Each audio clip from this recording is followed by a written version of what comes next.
Hi guys, so today I have one lesson to show you, and then my second thing that I wanted to do today was to go over some directions with you on how to do the Google Slides activity. Okay, so two-part video. The first part is I'm going to go over some word problems with you guys for Pythagorean theorem, and then the second part is to show you directions on how to do the Google Slides activity. So two parts. Okay, here we go. The first thing I want to do is go over some word problems with you guys. So I'm going to start with this first one, okay? All right. A 25-foot ramp is used as a loading dock of a facility. If the base of the ramp is placed 24 feet from the base of the dock, how high is the loading dock? Okay, so there's a lot of words going on here. First thing that you guys got to know is, what is a loading dock? And if you don't know what that is, if you've never seen it before, it looks like these pictures I have here on the side, right? You may have seen these before at the side of buildings. Those big trucks come and they load stuff in there, right? So these are called loading docks. Here, I'll label. These are loading docks where you load and unload items in boxes and things, right? Yeah, shipping containers, things like that. These are called loading docks. Sometimes, instead of driving instead of driving a big truck up there, they're gonna need to put a ramp on there so they can just roll the stuff on down and out, right? So this is known as a ramp, and this is the part that's the ramp. This is called the ramp.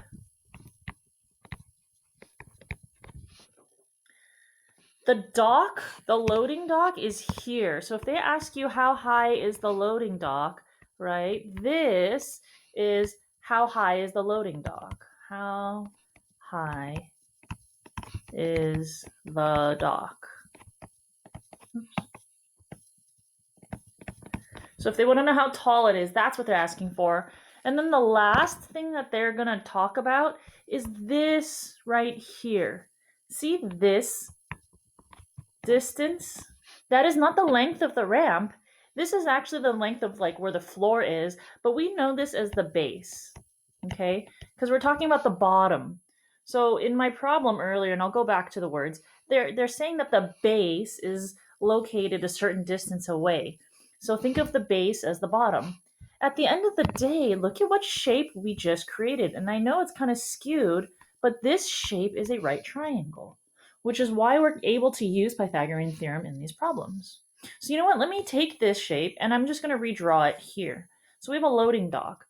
And when you guys are doing word problems, the best thing to do is draw it out. And since it's Pythagorean theorem, you know you're always going to have a right triangle. So for all these problems, you know there's going to be a right triangle somewhere, so draw a right triangle. So in this case, remember, we've got the ramp up here. Down here, we're talking about the base. And this here was talking about the height, H-E-I-G-H-T, height of the dock. Okay, so I'm going to read through my word problem one more time, just so I can gather information. It says a 25-foot ramp is used at the loading dock of a facility. There's some important information. 25-foot ramp. So the ramp, remember, is here in pink. So this is 25 feet. So the ramp is 25 feet. Okay, not the bottom, but the ramp. All right, let's see, what else do I have? Next sentence.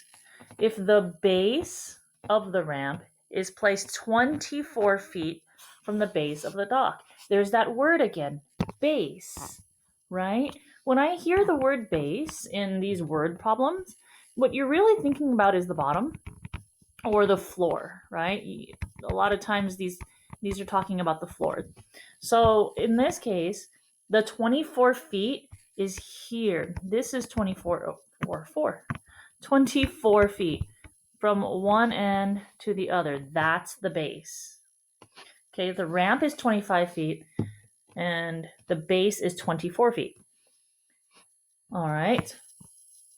How high is the loading dock? And there it is. That's what we're trying to find. I don't know how high the loading dock is. So this height of the loading dock, we don't know. And in algebra, when we don't know something, we should use a variable. So you know what? I'm going to say this is my variable, x.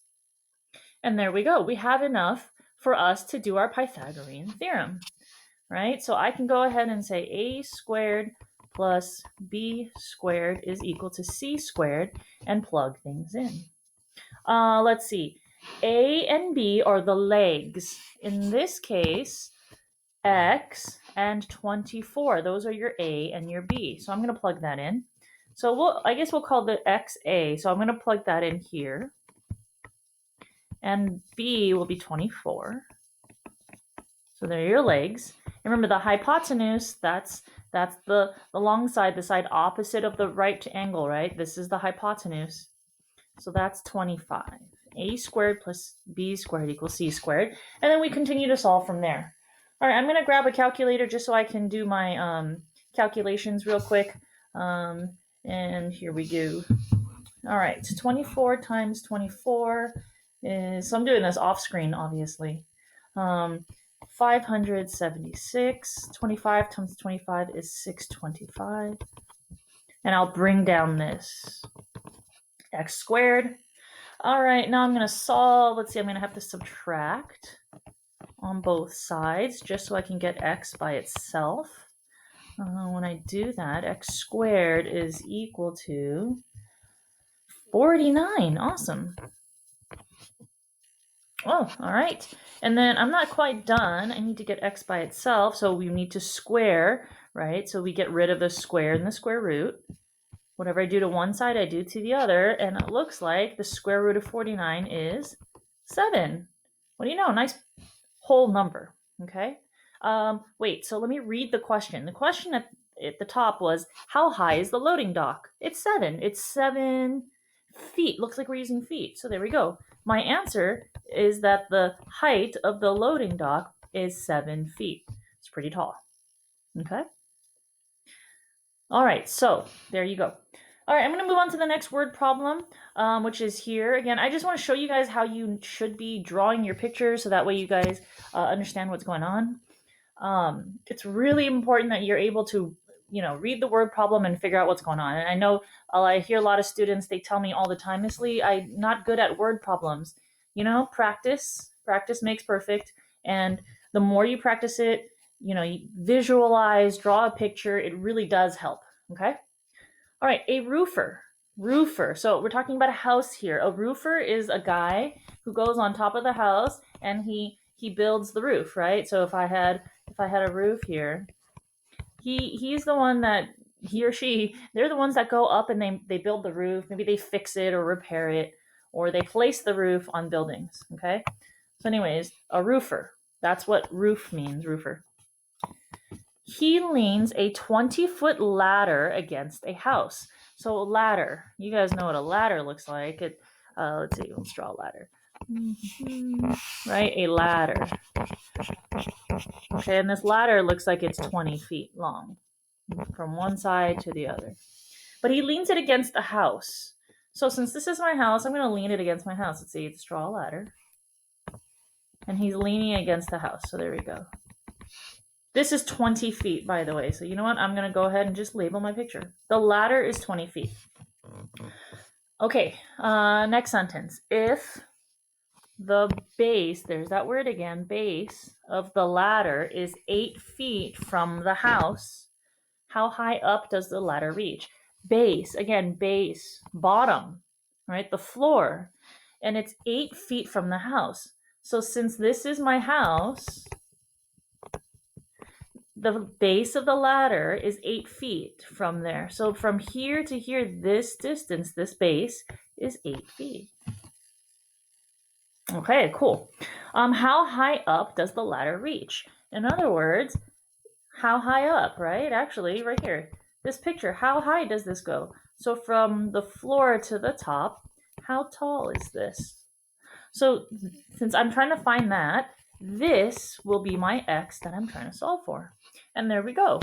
Now, where do I see a right triangle? I see a triangle here, but remember that the corners of your buildings and things like that always are perpendicular, which means they create right angles. So there we go. We've got a right triangle. It'll help to clean it up a little bit. Let's see, here's my right triangle. I'm trying to find x. This is 20 and this is 8. Hey, I have enough for me to do my Pythagorean theorem. I know 2 of the sides. All I have to do now is find the last side. And let's just plug things in. Now, when you look at this, which one's A, B, and C? Well, this is the 20 is the hypotenuse. How do I know that? Because it's opposite of the right angle. That means the other 2 are my legs, so we can go A and B here. And let's plug those things in. We've got 8 squared plus x squared equals 20 squared. And remember, A and B can be switched. That's fine. But C is always the hypotenuse, so C is going to be 20 in this case. 8 times 8 is 64. I know that. 20 times 20 is 400. Okay, now I'm going to subtract. So I'm just solving now. This is the same as what we were doing yesterday, but just with word problems. Let's see, 400 minus 64 is 336. And I'm not done. I need to get rid of this exponent. I do that by squaring, right? Opposite of square, so square root. Whatever I do to one side, I have to do to the other. Now, here's the thing, 336, you can try it on your calculator. It's not a perfect square, okay? So how in the world can I simplify this? So this goes back to, how do you simplify? How can I split this up? And you should try different things, but the numbers you should be trying to divide by are your perfect squares. 4, 9, 16, 25, 36, etc. Okay, so right now I'm just going to try something. Does 36 divide by 16? 336 divided by 16? And it does. I just did it on my calculator. So I just tried it out. You can try different numbers, but I tried a big one just to see. And there we go. Take your calculator. 336 can be divided by 16. So it's 16 and 21. And that's good because the square root of 16 is just 4. 4 with no square root symbol. It just becomes the whole number 4. Now 21, I could split 21 into 3 and 7, but that does not help me because 3 and 7 are not any of my perfect square numbers, meaning those don't help me reduce. It's kind of like when you get to a fraction and it doesn't reduce any further. So there we go. That just stays. So we end up with 4 square root of 21. So that's x. Okay? Meaning, how high is that house? It's 4 square root 21 feet. Now, it depends on your word problem what the directions are. If the directions say to leave this in radical form, this, what we just found, is called radical form. The simplest radical form, actually, because we simplified it. But let's say the problem wants you to round. Well, then you're going to take your answer, 4 square root of 21, and actually take your calculator and round it out. Now, how do I do that? Doesn't this mean 4 times square root of 21? So go ahead and try that out. You're going to type in 4 times square root of 21 and see what you get. Here, I'm going to grab my calculator off the screen and do the same thing. 4 times the square root of 21. And it looks like we get 18.330302. Okay, so let's round. I want to round it to 18.3 feet. Okay. So if the question is asking for you to round your answer, then do that, right? So it makes sense in this case. The ladder is about 18.3 feet high up in the air. Why don't we round all the time, Miss Lee? Because, why would we want to leave things with radical form? It's more accurate. When I do 4 square root of 21, nothing's rounded. It's actually accurate, right? Nothing gets cut off. So it depends on what you're doing with it. if you're like an engineer, you want to be as accurate as you can be. You don't want to be off by any amount. So anyways, there you go. Okay, last problem is this, and there's a picture right there. It says, find the perimeter and area of the rectangle with a length of 4 and a diagonal that is 6 square root of 2. Okay, first of all, perimeter and area. I'll do this in 2 different colors. Perimeter and area. Remember, how do you find perimeter of a shape? Don't you add all 4 sides? This is a rectangle. It has 4 sides. We need to add all 4 sides. So I need to figure out what each of these side lengths are and add all 4 of these sides up. Okay? So that's what I need to do. Later, when we do area, isn't area length times width? So when we figure out the area, the length and the width, we're going to multiply those together to get the area. Okay? All right, so anyways, I'm going to keep reading here because I don't have anything labeled. Let's see, it says the rectangle has a length of 4 feet. Oh, great, so I do know the length. Here, I'm going to go ahead and label that in my diagram. This is 4 feet. And a diagonal that is 6 square root of 2 feet. So first of all, what is a diagonal? In a rectangle, a diagonal is the line that goes from one corner to the other. So that's this middle line here we use to split this rectangle into 2 triangles. That line is called a diagonal. Diagonal. Okay? So when you're asked to find the diagonal, that's what it means. You're going to take your rectangle and you just draw a diagonal straight across it, right? So if you have a rectangle, you just take your line and you draw it straight across like that. That's a diagonal. So anyways, that diagonal is 6 radical 2 feet. So there we go. I've labeled my picture. All right.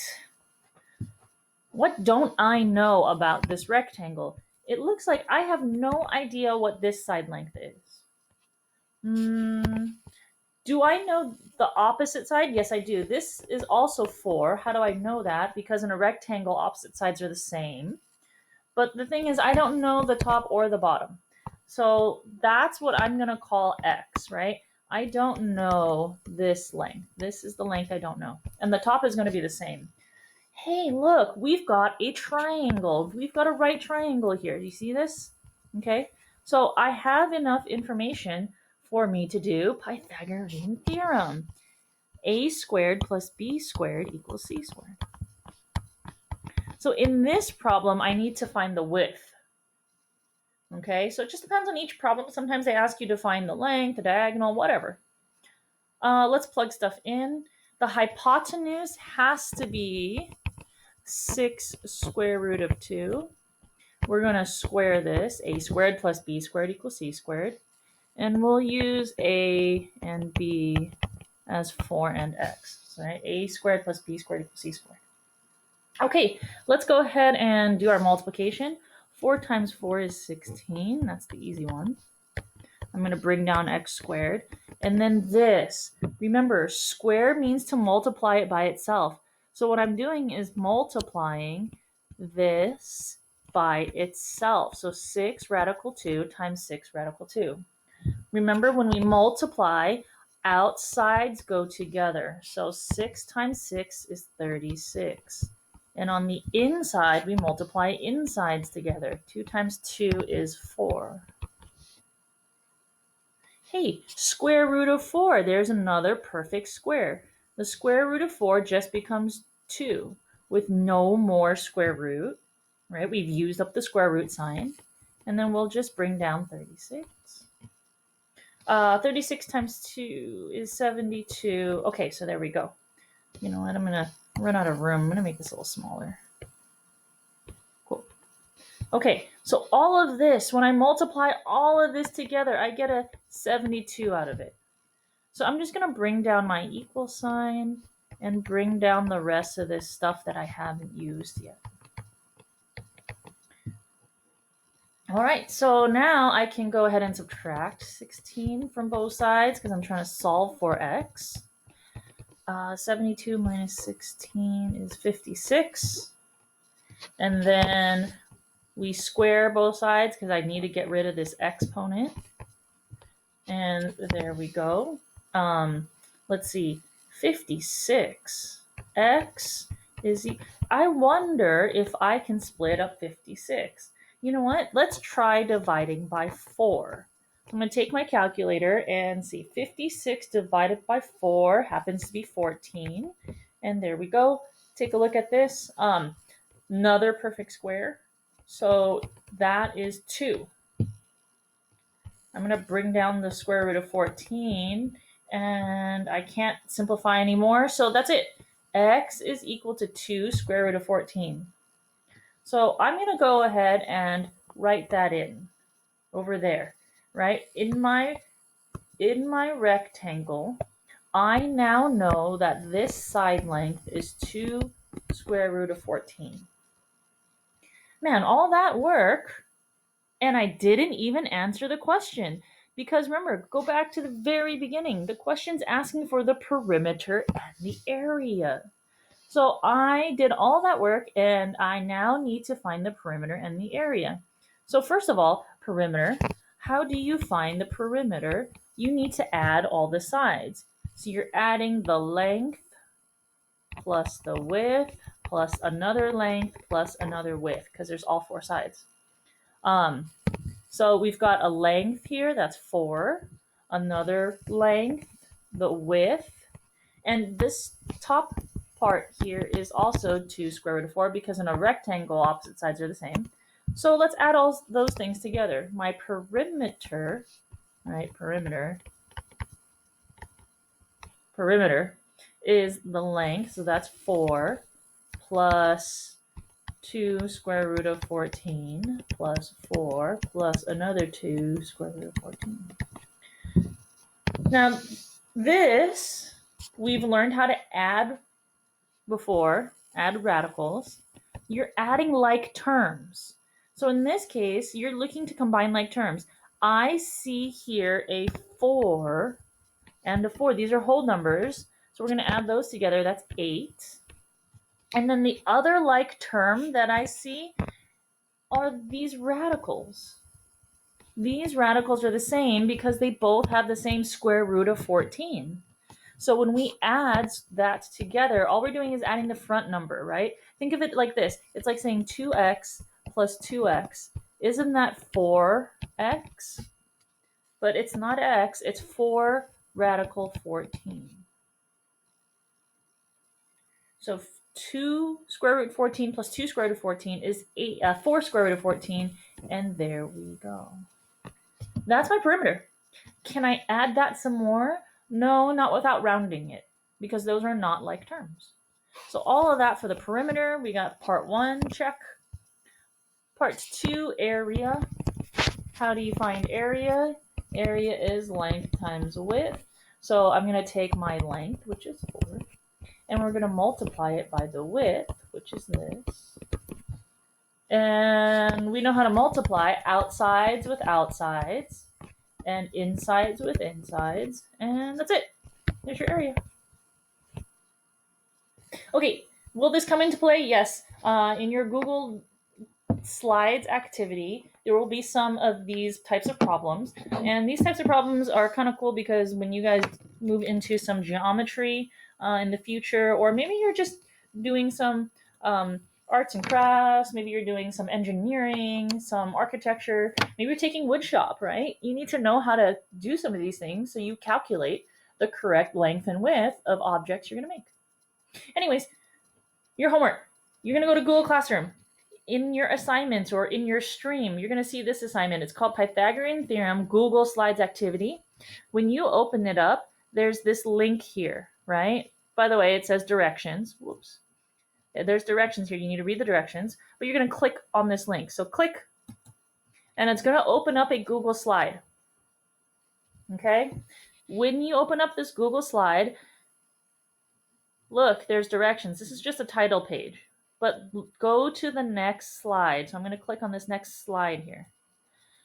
And there's directions. There's the objective. Go ahead and read it. It says follow the directions. And when you're done, share your completed activity with your teacher. So take a look at what this is. I'm going to click on the next one. The directions at the top say find the missing length of the given right triangles using the Pythagorean theorem to solve your word problems. You must round your answer to the nearest tenth. Oh, look at these are all the answers.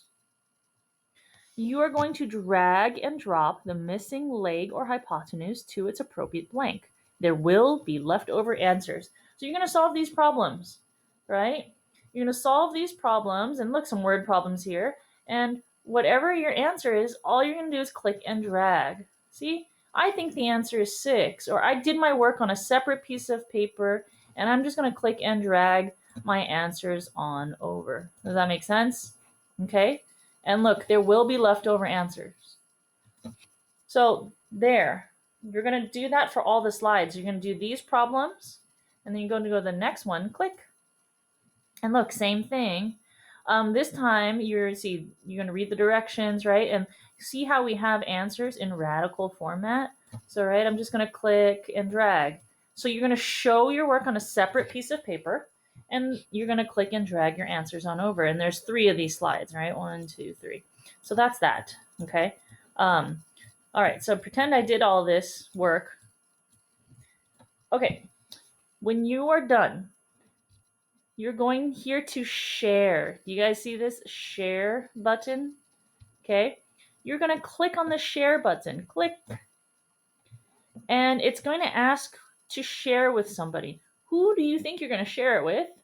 Me, Miss Lee, right? So you're going to share it with me. You're going to enter my email address, and that's flee. Oh, there it goes. See how I appear?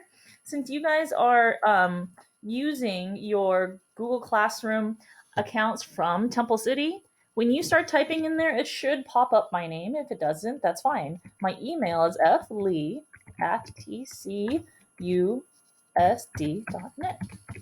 Okay? And that's it. And you can add a note if you want to. Hi, Miss Lee. Okay? And then you click send, and there you go. Actually, I'll go ahead and do that to myself. Okay? When you are done in Google Classroom, where's my Google Classroom? When you're done in Google Classroom, make sure you hit submit. Make sure you turn in the assignment so that way it goes off of your to-do list. Okay?